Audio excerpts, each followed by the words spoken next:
मुख्यमंत्री जे दिल्लीला आलेले आहेत त्यांच्याबरोबर उपमुख्यमंत्री सुद्धा आहेत असं मला समजलं.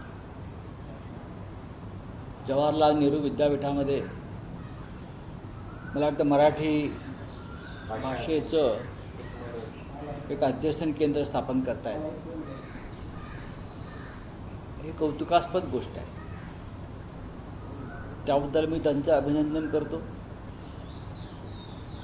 पण आज त्यांनी दिल्लीला येण्याऐवजी ज्या एका तरुण मराठी उद्योजकानं काल आत्महत्या केली, हर्षल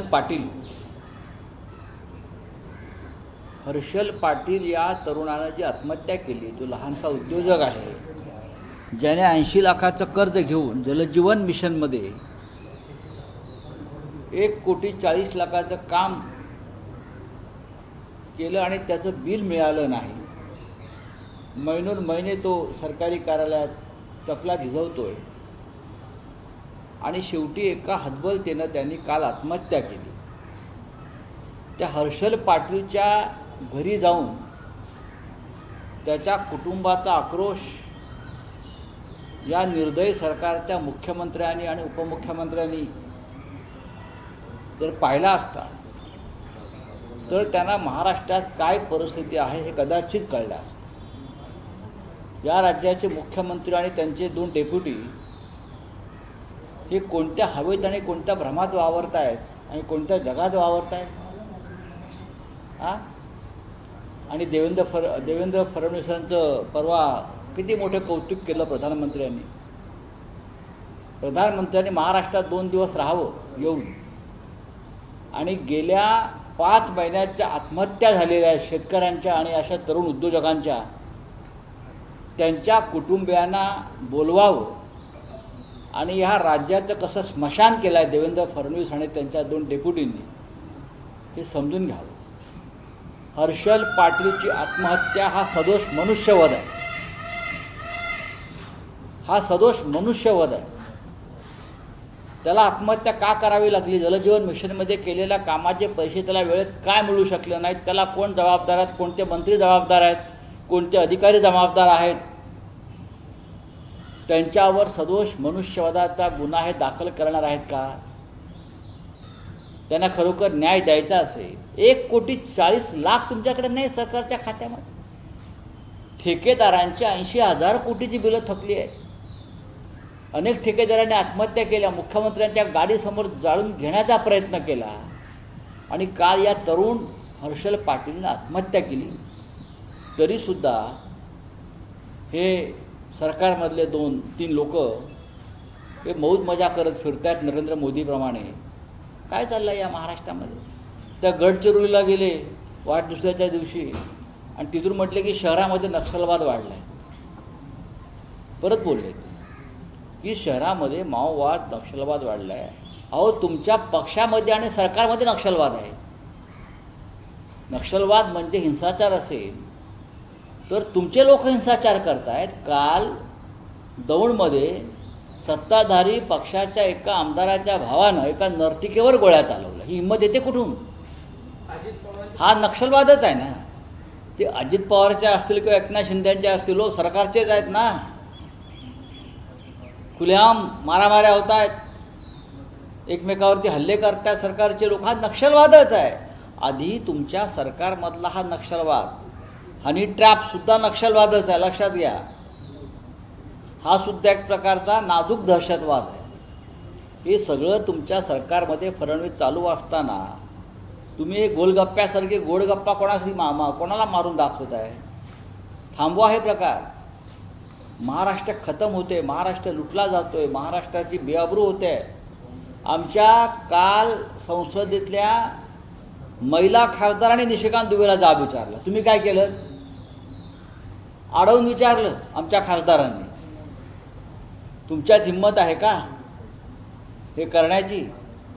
कोकाट्यांसारख्या मंत्र्यांना आणि हनी ट्रॅपमध्ये अडकलेल्या मंत्र्यांना तुमच्यामध्ये काढण्याची हिंमत नाही आहे सरकारमधून. अजून तुमचे पाय लटपटत आहेत. तुम्ही धमक्या कोणाला देताय रोज उठून?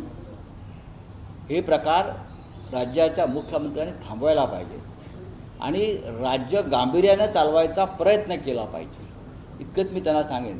ते दिल्लीत येतील, मोदींना भेटतील, ते कोणते अमित शहाना भेटतील, ते त्यांचा प्रश्न आहे. तो महाराष्ट्रावरती इथून बोला आणि खरं बोला. दिल्लीत येऊन खोटं बोलू नका. ते खोटं बोलतायत. त्यांना खोटं बोलण्याचा आजार जडला आहे आणि विस्मरणाचाही आजार जडलेला आहे. म्हणजे 1 कोटी जर बिल द्यायला कंत्राटदारांचे नसतील तर मग नक्की राज्य अडचणीत कशामुळे आले, कशाचा परिणाम? बघा, राज्य अडचण झालेलं आहे लुटमारीमुळे, मंत्र्यांच्या लुटमारीमुळे. जलजीवन मिशनमधला भ्रष्टाचार हा भयंकर भ्रष्टाचार. जलजीवन मिशनमधली कामं, MMRDमधली कामं, रस्त्याची कामं, बरं का, अनेक कामामध्ये नगरविकास खात्यातला भ्रष्टाचार, लाडकी बहिणीच्या निमित्तानं होत असलेले घोटाळे आणि ते पैसे जमा करण्यासाठी होणारी कसरत, ठेकेदारांकडून कामं करून घेताना 80,000 कोटी रुपये त्यांना द्यायला तुमच्याकडे नसतील तर राज्य तुम्ही डबघाईला आणलं आहे ना. आणि हे अशा प्रकारचं राज्य चालवणं, याला मी काही मार्क देत नाही आम्ही त्यांना. महादेव मुंडे यांची जी हत्या झाली त्याचा पोस्टमॉर्टम रिपोर्ट काल समोर आला. बघा, हा कायदा सुव्यवस्थेचा प्रश्न आहे. देवेंद्र फडणवीस गृहमंत्री आहेत. त्यांचं गृह खातं फक्त सरकारवरती, सरकारच्या विरोधामध्ये जे बोलतायत, काम करतायत त्यांना अडकवण्यासाठीच आहे, अजिबात नाही. त्या नर्तिकेवर गोळीबार केलेला आमदाराचा भाऊ आता सापडलेला नाही आहे. गुन्हे दाखल करून सोडून दिला आहे. पण त्याच वेळेला नगर जिल्ह्यामध्ये शिवसेनेचे शहर प्रमुख किरण काळे यांच्यावर बलात्काराचा खोटा गुन्हा दाखल केला. का? त्याने अहिल्यानगरमधल्या 400 कोटीचा भ्रष्टाचार रस्त्याचा बाहेर काढला, महानगरपालिकेचा. आमदार संग्राम जगताप यांचा घोटाळा बाहेर काढला, IIT पार्कचा. आणि पहाटे 3 वाजता जाऊन पोलिसांनी त्यांच्यावर खोटा गुन्हा दाखल केला बलात्काराचा.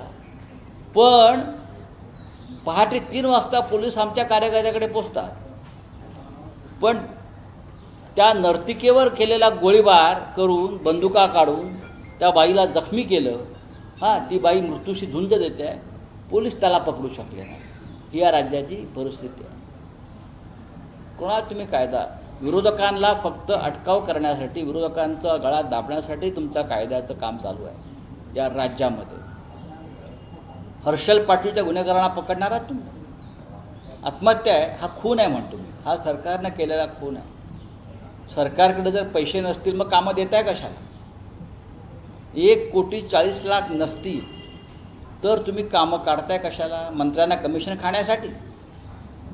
सगळे मंत्री कमिशनखोर आहेत. 4 मंत्री हनी ट्रॅपमध्ये अडकलेले आहेत. वारंवार आम्ही सांगतो, देवेंद्र फडणवीस यांच्याकडे सगळे पुरावे आहेत. CD आणि पेन ड्राईव्ह सह सगळे पुरावे आहेत. तरी हे महाशय गप्प का बसले आहेत? काय त्यांचा काय कुठे हात अडकला का त्याच्यामध्ये?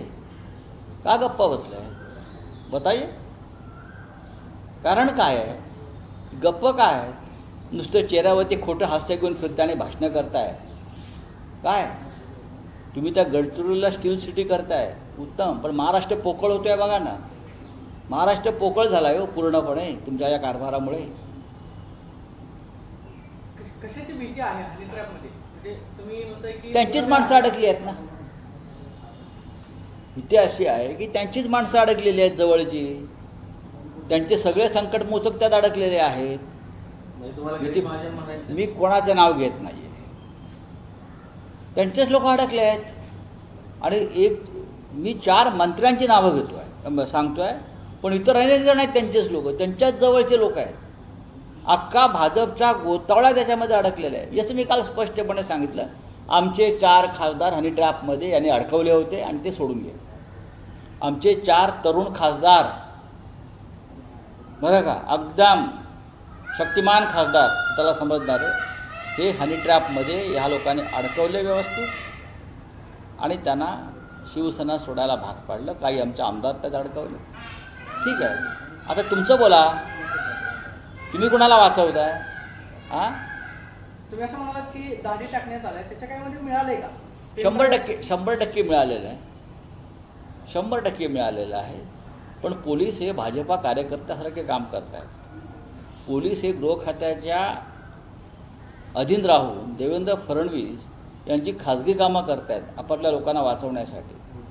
हे जर विरोधी पक्षाचं कोणी असतं याच्यामध्ये तर एवढाला देवेंद्र फडणवीसांनी, बरं का, गुलशन पार्क जे नागपूरला आहे तिथे सभा घेऊन स्क्रीन लावून सगळ्या गोष्टी दाखवल्या असत्या. पण आता त्यांचे लोक आहेत. महाराष्ट्राची बेआबरू होते याचं त्यांना काय पडलेलं नाही. दिल्लीमध्ये कसल्या फेऱ्या मारत आहेत? दिल्लीमध्ये आहोत आम्ही. आणि काय हे सरकारचं काय, हे जे सरकार दिल्लीतलं चाललं आहे ते आवडघटकेचे सरकार आहे. मोहन भागवत आज मुस्लिम बुद्धिजीवांशी मोहन भागवत दिल्लीमध्ये आहेत. मुस्लिम बुद्धिजीवी आणि धर्मगुरूंशी ते आज दिवसभर चर्चा करणार आहेत, संवाद साधणार आहेत. महाराष्ट्रातल्या काही मंत्र्यांना आत्महत्या करावी लागेल टिल्ल्या पिल्ल्यांना. महाराष्ट्राचे जे काही टिल्ले पिल्ले मंत्री आहेत, सरसंघ चालक जर मुस्लिम समाजाशी चर्चा करणार असतील आम्ही स्वागत करतो. पण जे सातत्यानं विष पेरतायत समाजाविषयी धर्माविषयी, खास करून आमच्या महाराष्ट्रात उत्तर प्रदेशमध्ये, आज त्यांना विष खाऊन मरण्याची वेळ येईल. मी सरसंघ चालकांचं स्वागत करतो. समाजात दुही राहता कामा नये, या देशात दुही राहता कामा नये. प्रत्येकाचे प्रश्न समजून घेतले पाहिजेत आणि ते प्रश्न समजून सरकारपुढे मांडले पाहिजेत. या देशाच्या नागरिकांना त्यांचे न्याय्य हक्क मिळाला पाहिजे, तो कोणत्याही जाती धर्माचा असो. आज बिहारमध्ये जे सुरू आहे SIRच्या नावाखाली एका विशिष्ट जाती धर्माच्या लोकांची नावं काढली जातात, महाराष्ट्रातसुद्धा ते केलं. याला लोकशाही म्हणत नाहीत. म्हणून सरसंघ चालक जर अशा प्रकारे काही चर्चा करून काही विषय समोर आणणार असतील तर आम्ही सरसंघ चालकांचं अभिनंदन करतो. उदय ठाकरेंची येत्या 8 दिवसामध्ये भेट घेणार आहे. त्याचं म्हणतात की जर युतीची चर्चा बघा, करायची असेल, उदय सामंत यांनी राज ठाकरे यांच्या घराखाली एक कॉटेज बांधावं. ह्या लोकांना आता मग उदय सामंत असतील किंवा भाजपचे लोक असतील, सन्माननीय राज ठाकरे आणि सन्माननीय उद्धव ठाकरे हे दोन बंधू एकत्र आल्यापासून यांची झोप उडाली आहे. हे जे विष पेरण्याचं काम करत होते आणि महाराष्ट्रामध्ये गोंधळ निर्माण करण्याचं काम करत होते, ते दुकान त्यांचं बंद झालं. त्याच्यामुळे काय राज ठाकरेंकडे कोण जातं आहे काय, आम्हाला त्याशी काही पडलेलं नाही. आम्ही एकत्र आहोत, हे दोन्ही बंधूंनी सांगितलेलं आहे. आणि उदय सामंतना सवय आहे जायची अशा, त्यांचं कोण ऐकत नाही. तर मी म्हणेन त्यांनी शिवतीर्थावर त्यांचं जे घर आहे मनसे प्रमुखांचं, त्याच्या खाली कॉटेज बांधावं, तिथंच राहावं, काही हरकत नाही. उदय सामंतांना कोण पाठवते? सातत्याने चर्चा त्यांचे बॉस ठाण्याचे टेमी नाक्यावरचे, झोपच येत नाही त्यांना, त्यांची झोपच उडाली. उद्धव ठाकरे व राज ठाकरे एकत्र आल्यावर महानगरपालिकांसह उद्याच्या विधानसभेत सुद्धा आम्ही यश प्राप्त करू, हे त्यांना माहिती आहे. चला सर, एक प्रश्न असा आहे की JNU मध्ये आज उस्मानाबाद मराठी भाषा अध्यासन केंद्राचं उद्घाटन होते, पण आयोजन समितीमध्ये 10 पैकी एकही प्राध्यापक मराठी नाही आहेत आणि फक्त एकमेव प्राध्यापक आहेत ज्यांना मराठी कळते. तुम्ही कसं पाहताय? बघा, लक्षात घ्या की ही दिल्लीतली युनिव्हर्सिटी आहे, ही दिल्ली विद्यापीठ आहे आणि मराठी अध्यासन केंद्र ही अनेक ठिकाणी सुरू झालेली आहेत ना, असं नाही. आता त्या विद्यापीठाच्या कामाची पद्धत मला माहीत नाही. आम्ही अशिक्षित अडाणी लोक आहोत. मराठी जरी नसले तरी जर त्यांचं मराठीविषयी जी काय आस्था आहे त्यातून भविष्यामध्ये कशाप्रकारे काम केलं जातं आहे हे पाहून त्याच्यावर मत व्यक्त करावं लागेल. या क्षणी विद्यापीठामध्ये मराठीविषयी अभ्यास केंद्र अध्यासन केंद्र सुरू होते, महत्त्वाचं आहे. अनिल परबांनी जो विषय काढला की रामदास कदम यांचा जो डान्स बार आहे त्याच्यावरती कारवाई का होत नाही, त्यावरती रामदास कदम असं म्हणाले की ऑर्केस्ट्रा होता, त्याचे सगळे पुरावे आहे. त्याच्यावरती किती बोलायचं आपण. अनिल परब हे सक्षम अभ्यासू वृत्तीचे आमदार आणि आमचे नेते आहेत पक्षाचे. त्यांनी जेव्हा एखादा विधिमंडळामध्ये विषय मांडला याचा अर्थ त्यांच्याकडे हातामध्ये पूर्ण पुरावा आहे. आणि अनिल परब यांची विश्वासार्हता ही रामदास कदमांपेक्षा जास्त आहे. ते पक्षाशी निष्ठावान आहेत. त्यांनी स्वार्थासाठी कधी पक्ष सोडला नाही. त्यांच्यावर ईडीच्या रेड्स पडल्या, त्यांना अटक करण्याचा प्रयत्न झाला, त्यांचा कुटुंबांना त्रास देण्याचा प्रयत्न केला, पण ते मातोश्रीशी एकनिष्ठ आहे. त्याच्यामुळे महाराष्ट्राचा विश्वास हा अनिल परब जे सांगतायत त्याच्यावर. पण याच्यामुळे लोक गेले त्यांचे व्हिडिओ फुटेज बाहेर काढू असं देखील धमक्या दिल्या जातात की ज्यांचे हे बार वगैरे आहेत आणि जिथे लोक. ठीक आहे, आता बघा हा विषय कायद्याचा आहे. हा उपराष्ट्रपती जगदीप धनखडांची तुम्ही राजीनामा दिल्यानंतर भेट घेण्याचा प्रयत्न केला, शरद पवार आणि तुम्ही, काय भेट झाली का नाही? नाही, त्यांची भेट होऊ शकली नाही. बहुतेक त्यांच्यावरती बंधनं आलेली दिसत आहेत कोणाला भेटू नका म्हणून. चला हिंदी में तुझे सलग तिसरा दिवस आहे आज चौथा दिवस आहे विरोधक सगळे प्रदर्शन करत आहे विरोध प्रदर्शन करत आहे कुठलंही कामकाज होत नाहीये सत्ताधारी आणि विरोधक एक म्हणतात की आम्ही कामकाजाला तयार आहोत पण कामकाज काही होत नाहीये कामकाज सोमवारपासून होईल ना सोमवार से हो जाएगा सिंदूर के ऊपर अब चर्चा होने की तैयारी करने की तैयारी सिंदूरवर ऑपरेशन सिंदूरवरती 16 तास चर्चा करण्याची तयारी सरकारनं दाखवल्यावरती आता फक्त बिहारच्या प्रश्नावरती आमची एक भूमिका आहे की बिहारमध्ये जो मतदार याद्यांमध्ये घोटाळा सुरू केला आहे भारतीय जनता पक्षाने त्याच्यावर चर्चा आहे ठीक आहे राहुल गांधी काल पुन्हा एकदा महाराष्ट्राचा मुद्दा मांडला होता चुनाव के लिए तैयारियां शुरू की जा रही हैं आपकी पार्टी की तरफ से किसी का नाम दिया गया नहीं हम कैसे पार्टी का नाम देंगे हम एक साथ बैठेंगे इंडिया ब्लॉक एक साथ बैठेंगे और उसका ऊपर एक नाम पर सहमति हो जाएगी हमें विश्वास है आपने सिंदूर पे सर चर्चा के लिए टाइम दिया गया है और ये कहा जा रहा है कि ये हो सकता है इंटरवेन करें आप क्या लगता है देखिए ये विषय राष्ट्रीय सुरक्षा का है पाकिस्तान के साथ हमने युद्ध किया युद्ध पीछे लिया और प्रेसिडेंट दबाव बार बार ये बोल रहे हैं कि मेरे दबाव में ये युद्ध हमने बंद किया है उसके बारे में तो प्रधानमंत्री ही अपनी बात रख सकते हैं दूसरा कोई तो नहीं बोलेंगे